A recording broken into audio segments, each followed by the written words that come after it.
Buenas tardes, mi nombre es Evelyn Cañas. Este es un video para la materia de arqueología, el segundo semestre. En este video voy a estar hablando acerca del tema de la datación de restos arqueológicos, específicamente a través del método del carbono 14. Para entender el método del carbono 14, primero hay que entender acerca de las partículas o moléculas que existen en nuestro ambiente. Una partícula está hecha en base de dos partes en el centro, que son un protón y un neutrón. El protón tiene una carga positiva, es decir, que quiere separarse de la partícula, del centro de la partícula. Un neutrón, en cambio, tiene una carga neutral, no quiere separarse de la partícula. Entonces, dentro de una partícula, por ejemplo, de carbón, hay normalmente, como expliqué anteriormente, dentro de una partícula hay un centro. El centro está compuesto de dos partes. Una parte es el protón y otra parte es el neutrón. El protón tiene una carga positiva, es decir, que tiene bastante energía y quiere separarse del centro. Para contrarrestar esta fuerza hay un neutrón, que es este de acá, representado por una moneda de un centavo. Este, en cambio, tiene una fuerza neutral. Lo que hace es balancear esa fuerza positiva que tiene el protón. Entonces, dentro de, por ejemplo, de una partícula de carbono, que es uno de los varios elementos que conforman gran parte de lo que son organismos vivos. Por ejemplo, el carbón, hidrógeno y oxígeno son como los bloques que arman muchos de los componentes vivos de este planeta. Dentro del carbón hay 6 partes iguales de estos, o sea, hay 6 de estos de acá: 1, 2, 3, 4, 5, 6 y 6 de este otro.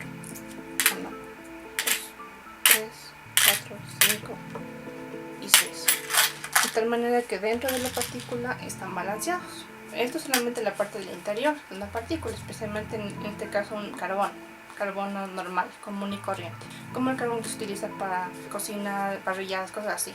También en una partícula hay electrones, que también son una parte que tienen carga negativa, y estos simplemente flotan alrededor de la partícula y están así volando alrededor de partículas. Básicamente ahorita no hay que hacer mucho caso a esto porque esa parte.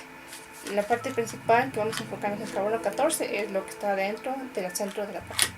Entonces, como mencioné anteriormente, dentro de una partícula de carbón hay 6 partes de neutrón y 6 partes de neutrones que están balanceándose uno con otro y están hechos como pelota dentro del medio de este químico. Pero en el caso del carbono 14 es un poco diferente. ¿Por qué es lo diferente? Porque a causa de los rayos solares que caen dentro de la partícula, esto se ve afectado. Cambia la composición, entran 2 protones más y está desbalanceado. Hay demasiados de un tipo aquí. Entonces, lo que quiere es esta partícula de carbono, que ahora ya no es carbono 12, que es carbono normal, es carbono 14 ahorita. Lo que quiere hacer es, estas dos partículas que la añadimos quieren escapar, pero el tiempo que toma esta partícula para que tenga suficiente fuerza para escapar es bastante grande. Esta partícula se toma tanto tiempo en querer escapar de esta parte centro del núcleo que está inestable, que toma 5.578 años. Una vez que pasa ese tiempo, esta partícula ya no es parte del centro, se va y no está más ahí. Esta partícula de carbono 14 se convierte en carbono 13. A este proceso de cuando una partícula escapa, o sea, después de los 5.578 años, se lo conoce como una vida media.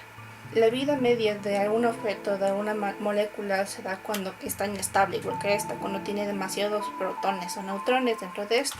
En una partícula de carbono normal, usualmente tiene 6 protones, 6 neutrones. En una partícula de carbono 14, en cambio, tiene 6 protones, carga positiva, y 8 neutrones con carga neutra. Este proceso también se repite nuevamente después de una similar cantidad de años, 5.578 años, para transformar el carbono 13 en carbono 12, que es carbón normal, común y corriente. Entonces, dejando a un lado esta imagen de las monedas dentro del átomo, que ya sabemos cómo está compuesto un átomo de carbón por dentro, pasamos a lo que es, para qué se utiliza esta molécula de carbono 14. El carbono 14, como indiqué anteriormente, es una molécula que no ocurre normalmente en el ambiente, o sea, no es algo que ocurre normalmente, pero que se da a base de los rayos solares. Estos rayos solares impactan una molécula de carbón común y la transforman en carbono 14, añadiendo de dos moléculas de neutrones. Estas moléculas de carbono 14 normalmente flotan en el aire, son inofensivas. Estas moléculas de carbono 14 son también conocidas como isótopos. Isótopos es una variación de una molécula normal, de que es el carbono, por ejemplo. Un isótopo sería un carbono 14, carbono 12, carbono 13, etc. Hay diferentes tipos de isótopos, una variedad gigantesca. Bueno, entonces estas moléculas de carbono 14 normalmente flotan en el aire y son absorbidas o ingeridas tanto por animales como plantas. Por ejemplo, en esta manzana. Al momento de que esta manzana crece, la planta absorbe el carbono 14 y esta se ve incluida dentro de esta estructura de la manzana. Esto es importante porque esta manzana también la consumen animales, personas. Entonces, esto, como se ha dado por muchos años, quedan remanentes del carbono 14 en todo lo que es cosas orgánicas, cosas que estaban vivas, por ejemplo esta fruta. Entonces, cuando el carbono 14 se ha encontrado dentro de, por ejemplo, un lugar arqueológico, lo que hace un arqueólogo es coger ese objeto y básicamente coge un pedazo de este para examinarlo. Tomen, por ejemplo, esta manzana de aquí. Digamos que le corten la mitad. Vamos a hacer de cuenta que el carbono 14, que al momento que esta manzana murió como un ser vivo, dejó de crecer, que estas son moléculas de carbono 14.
De tal manera que aquí adentro de esta manzana hay 12 pepitas de chocolate que representan 12 moléculas de carbono 14, que digamos que están dentro de esta manzana. Esto sería el momento de que, digamos, hace, por ejemplo, en 5578 años estaba así. Originalmente habían 12 moléculas o 12 partecitas de carbono 14 dentro de esta manzana, representadas por estos chocolates. Después de que pasen 5578 años, que es bastante tiempo, estas moléculas, la mitad de estas desaparecen.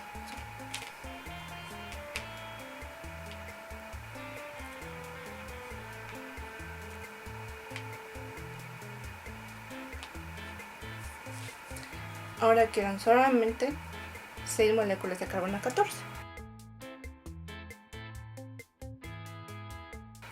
Pero estas moléculas exactamente no desaparecen, porque si escucharon bien anteriormente, estas se transforman en carbono 13.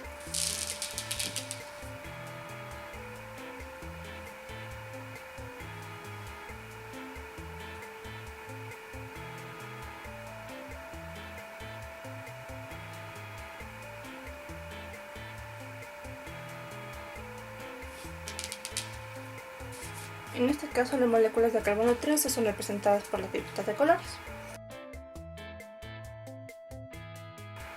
Lo que haría un arqueólogo sería básicamente examinar cuántas pepas o cuántas muestras de carbono 13 quedan en relación a carbono 14. Básicamente la regla es mientras menos partículas de carbono 14 haya dentro de una muestra orgánica, significa que tiene más antigüedad. Es así que una vez que ya ha pasado otra media vida, o sea, otros 5.578 años, la mitad de estas partículas de carbono 14 también dejan de ser carbono 14 y también se convierten en carbono 13. De tal manera. Como pueden darse cuenta, eventualmente nos vamos a quedar sin carbono 14. Aquí ya la mitad de 3 sería 1.5, pero obviamente eso no se va a poder presentar aquí, pero vamos de cuenta que ya nos quedamos con una sola partícula aquí. Y eso significa que para un arqueólogo la técnica de carbono 14 no es útil para muy largos periodos de tiempo. En otras palabras, llega un punto que han pasado tantos años que esta muestra antigua de organismo vivo ha estado descomponiéndose lentamente, que ya no hay más partículas de carbono 14 que se puedan medir. Entonces, para este tipo de situaciones se necesitan otras técnicas con las que se pueda hacer la datación. El carbono 14 es, como he dicho anteriormente, una partícula que se encuentra en el aire.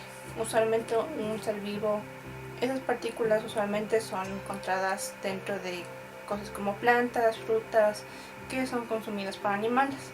En este caso, si encontramos un resto arqueológico de una persona, esta persona es muy probable que tenga restos de carbono 14 dentro de sí misma, porque posiblemente ingirió una fruta que contenía carbono 14.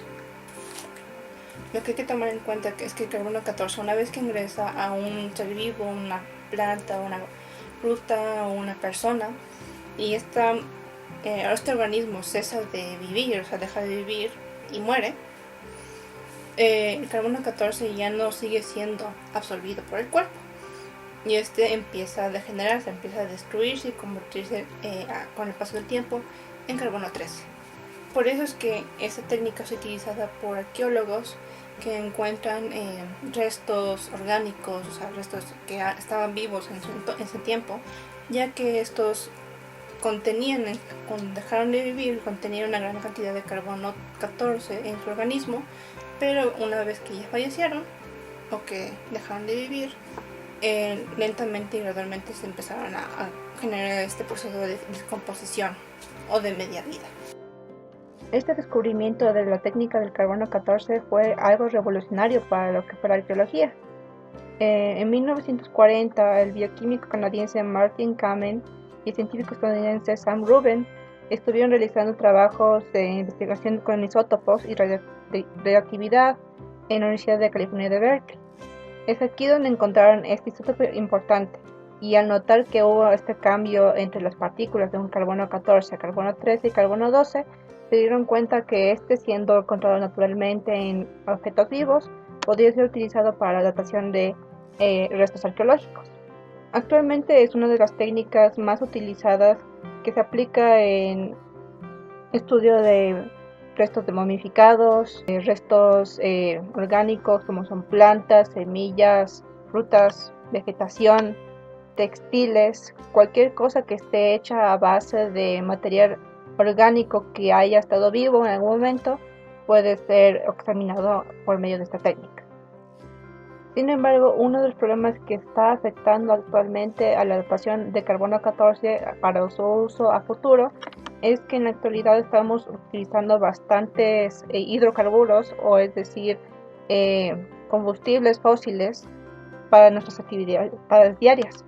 Por ejemplo, lo que son la quema de gasolina, carbón y otros tipos de combustibles que liberan gran cantidad de dióxido de carbono y diferentes componentes de estos al aire. Estos están siendo ingeridos, inhalados por seres vivos de este tiempo. Es decir, que a futuro, si es que en las próximas generaciones quieren examinar la cantidad de carbono 14 en los cuerpos de los seres humanos que viven en el siglo XXI, va a haber una gran cantidad de concentración de carbón dentro de estos cuerpos, y no va a ser un método tan efectivo para ver cuánta cantidad de tiempo ha pasado desde el fallecimiento del cuerpo hasta su encuentro. Es por esto que yo creo que es muy importante que esta técnica del carbono 14 sea aprovechada al máximo en cuanto a lo que se pueda en la medida de ahora, porque posiblemente a futuro no se podrá hacer uso de eso y tendremos que buscar otras alternativas para hacer la datación de restos arqueológicos. Espero que esta explicación haya sido interesante para ustedes y muchas gracias por su atención.